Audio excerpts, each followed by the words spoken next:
और अष्टांगिका मार्ग के बारे में बात करेंगे जिसको बोलते हैं एट फोल्ड पाथ। तो ये दोनों चीजें देखेंगे बहुत ही कम समय में।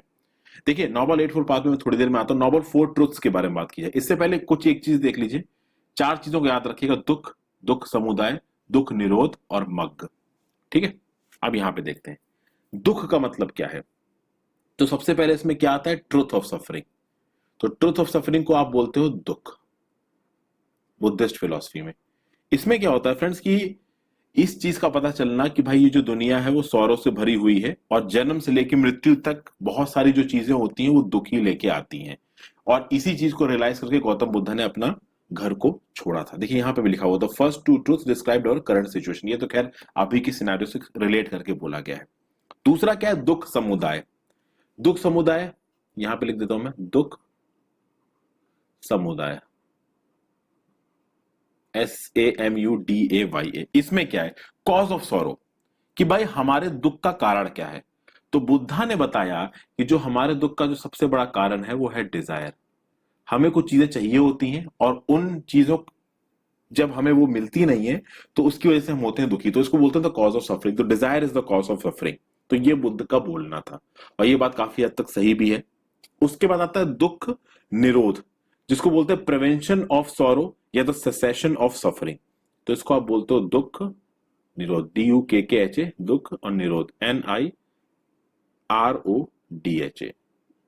यानी कि इसको भैया किस तरीके से हम कम करें अपने दुख को। तो अपने दुख को कम करने का बुद्ध ने एक ही तरीका बताया कि ये जो डिजायर था, ये जो कॉज ऑफ सफरिंग था, आप इसको खत्म कर दें।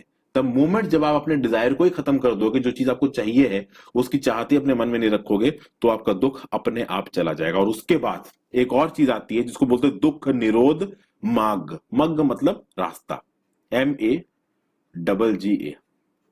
तो इस मग में क्या है, path to the cessation of suffering. यहां पे क्या बोला गया है कि भाई किस तरीके से हम अपने सौरों को प्रिवेंट कर सकते हैं, इसको path of prevention of sorrow भी बोल सकते हैं। तो यहां पे गौतम बुद्ध जी ने क्या बताया, गौतम बुद्ध जी ने बताया कि हमको एक्सट्रीम्स ऑफ लाइफ को अवॉइड करना चाहिए। इससे पहले वाली अगर वीडियो आपने देखी अगर मेरी बनाई हुई फ्रेंड्स, तो उसमें मैंने आपको बताया था कि देखिए जो गौतम बुद्ध जी का बचपन था वो एक्सट्रीम लग्जरी में था और उन्होंने एक्सट्रीम ऑस्टेरिटी भी प्रैक्टिस किया घर छोड़ने के बाद।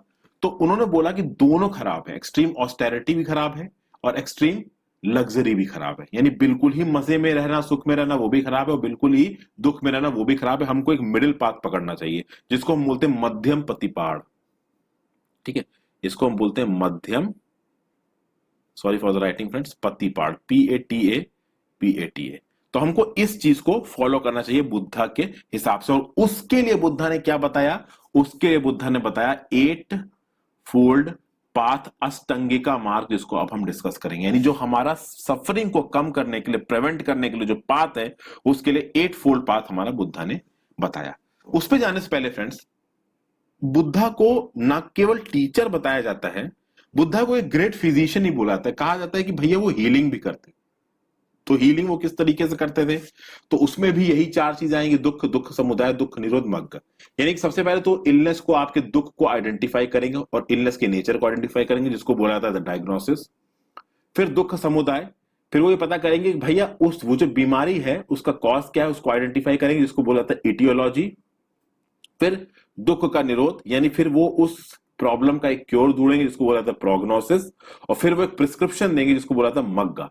यानी कि भैया उस इलनेस को कैसे ट्रीट करना है, इसके बारे में भी इसमें बताया गया है। तो एक बुद्धा को ना एक फिजिशियन की तरह भी यहां पे दिखाया गया। तो यही चारों चीजें वहां पे भी आती हैं जो भी अभी मैंने आपको बताई।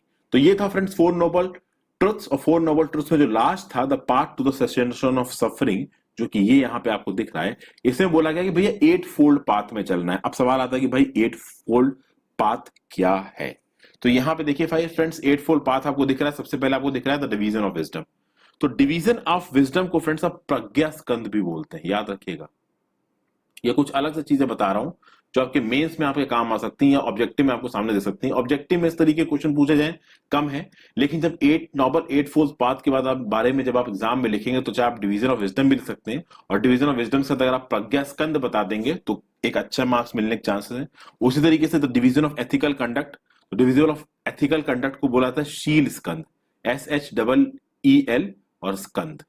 और पहला कौन सा था, प्रज्ञा स्कंद। और फिर आता है the division of mental discipline, तो डिवीजन ऑफ मेंटल डिसिप्लिन में आता है आपका समाधि स्कंद, तो इसको भी याद रखिएगा, समाधि, SAMADH, स्पेलिंग आपको पता ही है, स्कंद। और भैया आपका डिवीजन ऑफ विजडम प्रज्ञा स्कंद क्या आता है, right understanding, right thought. Division of ethical conduct के अंदर आता है right speech, right action, right livelihood. Division of mental discipline के अंदर आता है right effort, right mindfulness, right livelihood. अब ये right understanding, right thought, right action, right speech, right effort, right livelihood, right mindfulness, right livelihood क्या है, ये तो देखिए फ्रेंड्स आपको पता ही है। एक चीज आप याद रखिएगा, ये जो डिविजिबल ऑफ एथिकल कंडक्ट है इसमें right speech, right action, right livelihood दे रखा है, और मेंटल डिसिप्लिन वाले में भी इसने राइट आपका लाइवलीहुड दे दिया। तो यहाँ पे राइट एफर्ट है, राइट माइंडफुलनेस है, और राइट मेडिटेशन है। तो यहाँ पे मेडिटेशन, राइट लाइवलीहुड की जगह आप कर सकते हो राइट मेडिटेशन, ठीक है। ये लाइवलीहुड यहाँ पे 2 बार रिपीट हो गया, तो इस राइट लाइवलीहुड की जगह आप राइट मेडिटेशन कर सकते हैं। इसको कुछ और भी बोला जाता है समाधि स्कंद में, 3 चीजें, एक राइट एफर्ट तो बोला ही जाता है, 2 चीजें आपको कहीं किसी और जगह से देखोगे तो क्या दे रखा होगा, राइट मेमोरी दे रखा होगा आपको, ठीक है, और राइट माइंड मेडिटेशन दे रखा होगा, ठीक है। तो राइट मेमोरी, राइट मेडिटेशन दे रखा हो, तो राइट मेमोरी यहाँ हो जाएगा राइट माइंडफुलनेस, और राइट मेडिटेशन हो जाएगा आपका, ठीक है। ये तो राइट, क्योंकि लाइवलीहुड यहाँ पे कॉमन हो गया, तो लाइवलीहुड यहाँ पे आ रहा है। डिवीजन ऑफ एथिकल कंडक्ट में डिवीजन ऑफ मेंटल